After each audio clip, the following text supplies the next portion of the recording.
Assam Judicial Service, hi.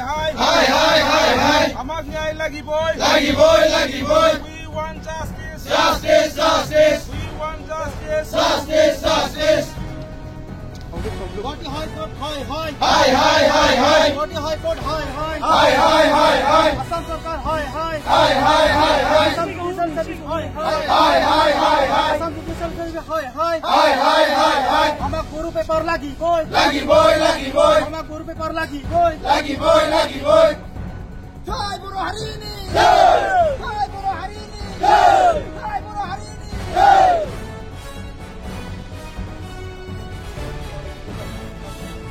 Sauduk.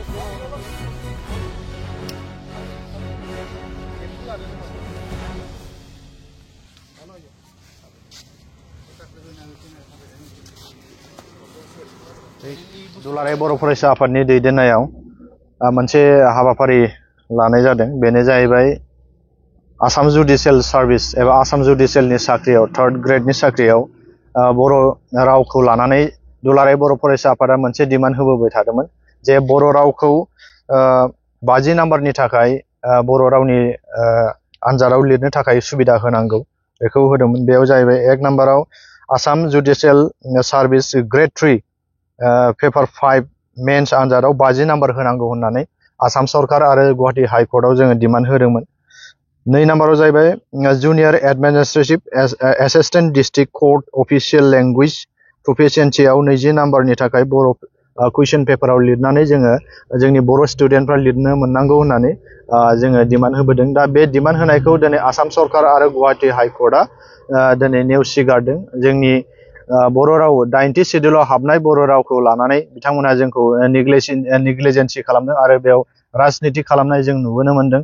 दा बेवहाय बिथांमोनहा आसामिस रावखौल' बांसिन बिथा खालामनानै आसामिस राव आरो इंराजिजों लिरनानै इन्टारभिउ होनानै पास खालामनो एडभार्टाइज होनाय जों बेयाव नुनो मोनदों।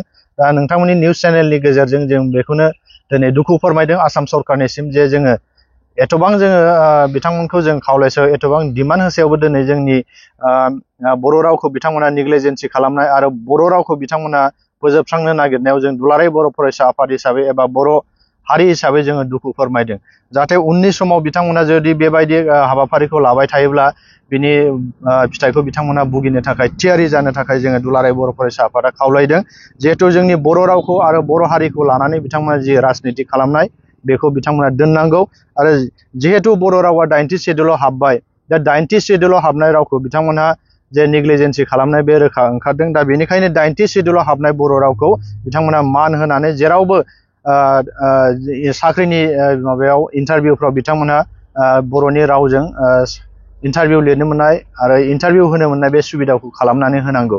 दा बेजों लोगोसे जोङो आसामाव गुबुन अफिसाव दिनै आसामिस रावजों इन्टारभिउ होनाय आरो आसामिस रावजों एप्लिकेसन होनाय आसामिस राव बाहायनाय बे सोलियो।